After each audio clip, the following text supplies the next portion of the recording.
नमस्कार, TV51च्या या बुलेटिनमध्ये आपलं स्वागत। आपल्या परिसरातील ताज्या बातम्या व चालू घडामोडींचे अपडेट्स आपल्या फोनवर मिळवण्यासाठी TV51च्या YouTube चॅनलला सबस्क्राइब करा। बातम्यांचे नोटिफिकेशन्स मिळवण्यासाठी बेल आयकॉनवर क्लिक करायला विसरू नका।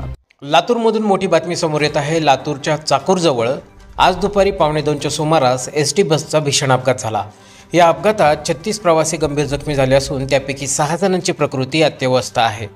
हा थरारक अपघात महामार्गावरील CCTV कॅमेऱ्यात कैद झाला आहे। मिळालेल्या माहितीनुसार नांदेडहून लातूरकडे येणारी एसटी बस नांदगाव पाटीजवळ आली असता अचानक एक मोटरसायकल मध्ये आला। त्या मोटरसायकलस्वाराला वाचवण्याच्या नादात चालकाचे बसवरील नियंत्रण सुटले आणि बस विरुद्ध दिशेच्या लेनमध्ये जाऊन पलटी झाली। काही अंतर घासत पुढे गेली आणि या भीषण अपघातामुळे बसमधील प्रवाशांमध्ये एकच गोंधळ उडाला।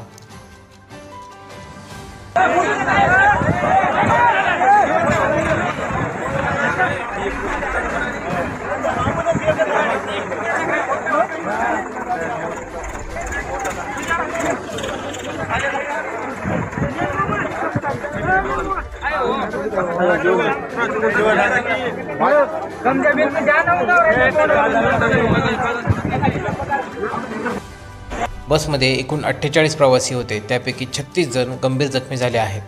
विशेषतः 3 ते 4 प्रवाशांचे हात कोपऱ्यापासून किंवा खांद्यापासून तुटल्याचे समोर आले आहे। जखमींना तातडीने लातूरच्या शासकीय वैद्यकीय महाविद्यालयात दाखल करण्यात आले असून त्यांच्यावर उपचार सुरू आहेत। अपघातग्रस्त प्रवाशांच्या आरोग्याबाबत प्रशासन सतर्क असून त्यांच्यावर तातडीने शस्त्रक्रिया आणि वैद्यकीय मदत दिली जात आहे। हा अपघात महामार्गावर बसवलेल्या CCTV कॅमेऱ्यात स्पष्टपणे कैद झाला आहे। फुटेजमध्ये बस पलटी होताना आणि प्रवाशांची अवस्था पाहायला मिळत आहे।